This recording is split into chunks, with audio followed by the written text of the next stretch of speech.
Hey, what's up guys? Alam nyo, may napanood akong isang video. Itong bidyong ito, dati naiirita ako dito sa vlogger na ito. Dati naasar ako dahil magkaiba kami ng pananaw.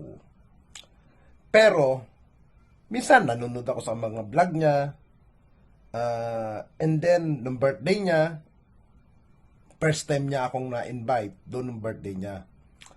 And then, nung mga dati na, mga past, I think, mga 3 years ago o 2 years ago, nag-sponsor to sa akin ng mga school supply, wheelchair. Naging ganun yung pagiging magkaibigan namin. Pero but this time, itong nakita kong video niya, napagtanto ko sa sarili ko at napag-isip ko. Maganda yung challenge niya. Maganda at hindi para sa pang-personal na interest. Unang-una, ina-accept ko ang challenge mo, Mike Cervera. Sana, ganun din ang gawin ng mga kapwa-vlogger. Panoodin natin to, mga kaibigan.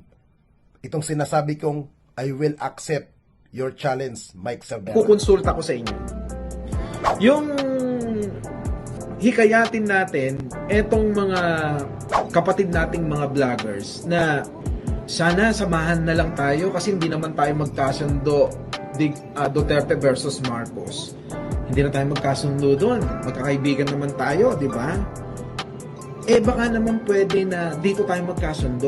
Sama-sama tayo na manawagan, sama-sama tayo sa isang adhikain na yung mga kababayan natin na hindi naaabot ng tulong ng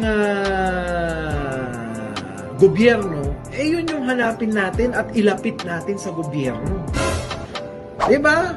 Mas okay siguro yung ganun na ganun ang gawin natin Sana ganun na lang. Yung gawin ng mga kaibigan natin, mga vloggers na nandoon sa ibang opinion. Hindi naman natin sila pinagbabawalan sa pagsuporta sa kahit kaninong kandidatong nagugustuhan nila at natitipuan nila.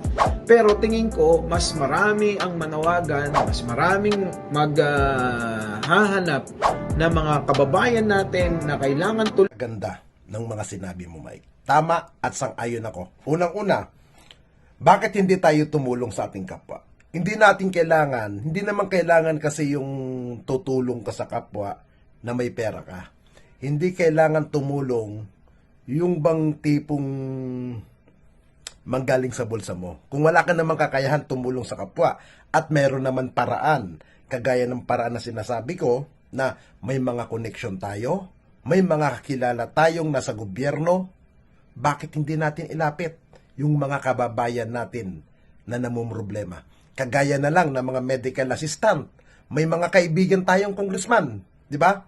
May mga kilala tayong senador na personal nating kilala at nakakahalubilo natin. Bakit hindi natin ilapit yung mga kababayan natin? Bakit yung mga kababayan natin na namumroblema sa mga lupa, legal matter, na may connection tayo sa mga taong gobyerno at opisyal?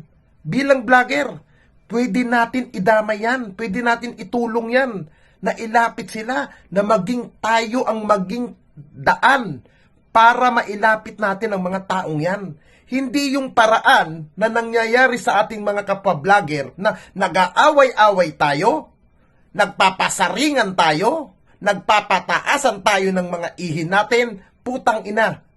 Ano bang gusto natin mangyari? Diba, iisa lang. Ang maayos ang ating bansa, ang makapaglingkod tayo sa ating kapwa. Hindi natin kailangan maging politiko, mga kaibigan. Kaya sa mga kapwa ko vlogger, ito ang challenge sa inyo. Kagatin ninyo ang hamon ni Mike Cervera at ako na naniniwala, maganda ang nabanggit ni Mike Cervera. Ngayon, kung kaya ninyong gawin yan, at alam ko naman na kaya ninyo, mga kaibigan, pwede natin itong ilapit sa kanila, sa mga kaibigan natin na sa gobyerno. Ito ang tamang panahon. Huwag nating sayangin. Huwag natin hayaan na ang koneksyon natin, ang mga kilala natin na sa gobyerno, nandyan lang. Mas the best na tayo ang nagiging daan. Tayo ang nagiging tulay para sa ating bansa at tayo'y makatulong at higit sa lahat. Isa lang naman na sinasabi natin, di ba? Para sa bayan, para sa mga kababayan. Pes! accept mo na ang challenge na to kung talagang may malasakit